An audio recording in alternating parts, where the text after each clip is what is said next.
L'info écho avec Capital. Le chiffre du jour 26, c'est le nombre de rafales qu'a prévu de livrer Dassault en 2019. Lors de la présentation de ses résultats annuels jeudi, le groupe a également annoncé qu'il en avait remis 12 en 2018 et 9 en 2017. Pour l'année 2019, Dassault n'a pas perdu de temps et a livré un premier Rafale au Qatar le 6 février. Après l'été, ce sera le tour de l'Inde qui a signé un accord d'achat en août 2016 pour un montant proche de 7,8 milliards d'euros.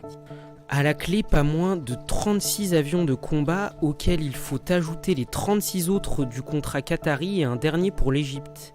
À eux seuls, ces 73 avions représentent 14,2 milliards d'euros, soit 74% du carnet de commande total de Dassault.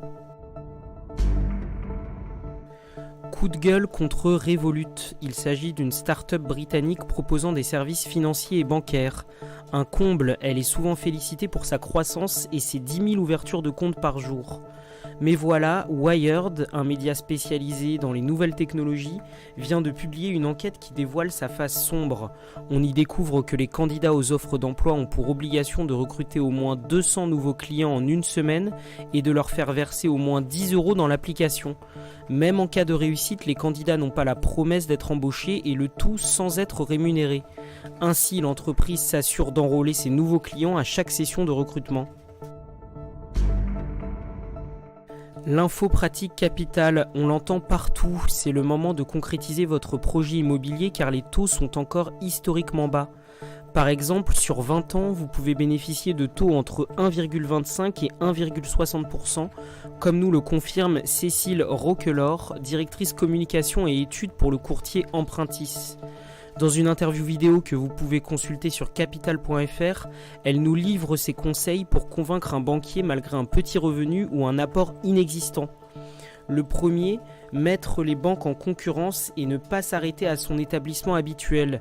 Le second, demander à allonger la durée de remboursement, ce qui augmentera votre pouvoir d'achat mensuel et facilitera l'acceptation d'un dossier. Pour les autres astuces, rendez-vous sur capital.fr. On termine avec la retraite. À partir du 4 mars, le Haut Commissariat à la réforme des retraites s'attaque aux régimes spéciaux, comme ceux de la SNCF, de la RATP ou encore de la Banque de France. Dans un document de travail remis aux partenaires sociaux que s'est procuré Capital, on devine entre les lignes que certains pourraient conserver un départ à la retraite avant 62 ans. Même dans le cadre du futur régime universel, le Haut Commissariat semble favorable au départ précoce de certains. Cependant, les critères restent encore à définir. Les précisions ne devraient pas être dévoilées avant les élections européennes du 26 mai prochain. C'était l'Info écho avec Capital.